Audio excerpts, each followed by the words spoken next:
Wow, a lot going on. Donald Trump in Poland. He says Polish Americans prefer him to Hillary Clinton.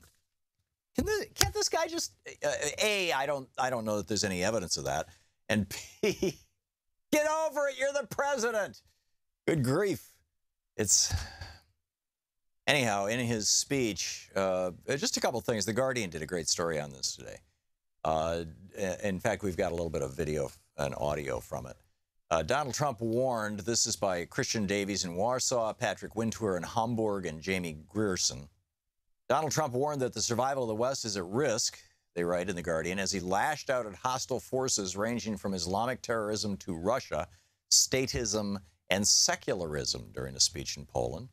He said we need to defend our civilization from terrorism, bureaucracy, and the erosion of traditions. That be traditions like what? Beating your wife? Beating up gay people? Segregation? I don't know. Anyway, it's when people talk about traditional America in the kind of the Sean Hannity sense, it usually seems to, or not just Sean Hannity, the whole right-wing thing. It usually seems to mean that sort of thing. But the Law and Justice Party is the party that's in charge of Poland right now. And they passed a law that basically,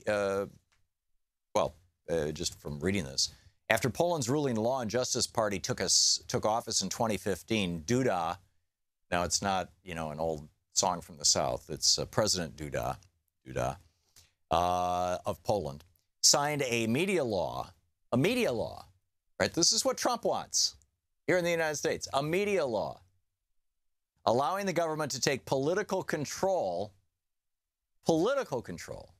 of state media outlets. That in the United States, that'd be the equivalent of NPR. The Obama administration, or the Trump administration, taking over NPR and turning it into basically a propaganda arm.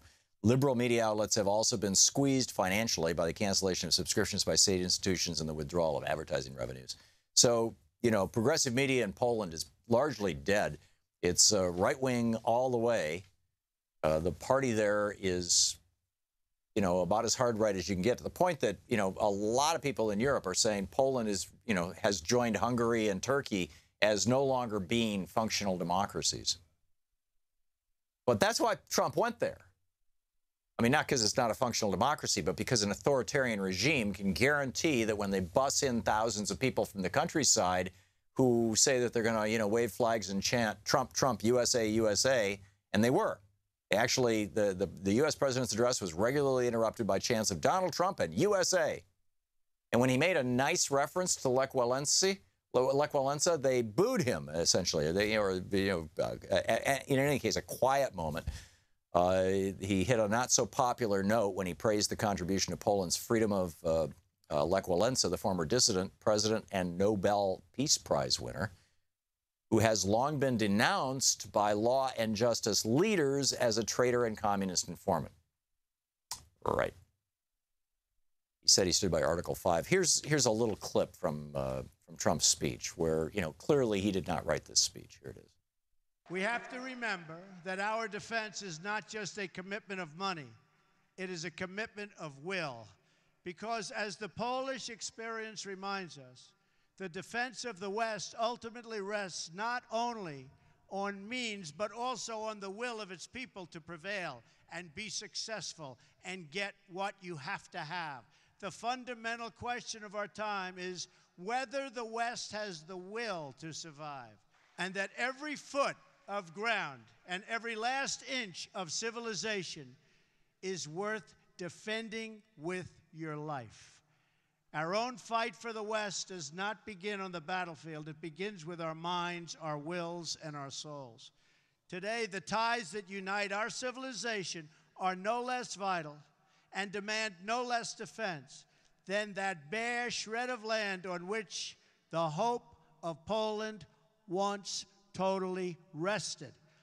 Our freedom, our civilization, and our survival depend on these bonds of history, culture, and memory.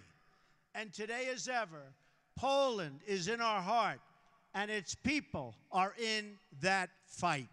Just as Poland could not be broken, I declare today for the world to hear that the West will never, ever be broken. Our values will prevail. Our people will thrive. And our civilization will triumph. Yeah, well, we'll see. And you know, here's an authoritarian president in an authoritarian country talking about our values. And, you know, our minds, our souls, you know, to what extent by, you know, our values is he talking about right-wing values? And in fact, it got real weird at one point where he was attacking. I mean, this is bizarre. He says, on both sides of the Atlantic, our citizens are confronted by yet another danger, one firmly within our control. This danger is invisible to some, but familiar to the Poles. The steady creep of government bureaucracy that drains the vitality and wealth of the people. It could have been written by David Koch. I mean, it's like, you know, yes, the government is doing terrible stuff. And along those lines, in fact, great piece in Politico by Danny Vinnick titled 5 Things Trump Did While You Weren't Looking, Week 4. And it starts out with the Labor Department. Labor Secretary Alexander Acosta is not wasting any time. There are 3 big rules that the Labor Department wants to take down. The first is the electronic record-keeping rule, which requires big employers to keep track of how many people are killed on the job or injured on the job. More people die on the job in the United States than are killed by pretty much anything else other than smoking. I think it's around 60 or 70,000 a year. And the Trumpistas, the right-wingers, they don't want us to know the numbers, and they don't want companies to be held accountable. So that is in the crosshairs of the Trump administration. This is apparently what he's talking about when he's talking about our values. The fiduciary standard. This is a rule that says that if you are an investment advisor and somebody brings you their life savings, here's my IRA, here's my 401k, here's everything I've got, here's my $50,000, please invest it wisely on my behalf. Under the current law, the investment advisor could say, oh yeah, sure, let's put this in the XYZ fund, and not tell you that the XYZ fund kicks back 4% to the investment advisor and only has about a 1 or 2% average, you know, return per year. Whereas the ABC fund, which only kicks back 1% to the investment advisor, has like a 5% return per year. But he doesn't tell you that because he makes more money selling you the crappy product that pays a bigger commission. Well, under the fiduciary rule that was proposed by the Obama administration, investment advisors would have to tell you the truth. For reasons that I think are fairly obvious. This con job administration, Donald Trump and friends, they want to blow up the fiduciary rules. So your investment advisors no longer are required by law to actually tell you the truth. And finally, the overtime rule. You know, how dare we have a rule from the Department of Labor which says that if employers require their employees to work overtime, that they be paid time and a half. How could that be? Oh, we need a fainting couch. All the snowflakes on the right. It's terrible. Amazing. So anyhow, that's what's going on. Looks like Trump just arrived in Hamburg, Germany. I want to talk about the Fed, what's going on with that. We are going to be talking about voting. Greg Palast will be with us in our 3rd hour. We're going to talk about North Korea. Christine Hong will be with us in our 2nd hour. And we'll be taking your calls throughout the day. It's Anything Goes Summer.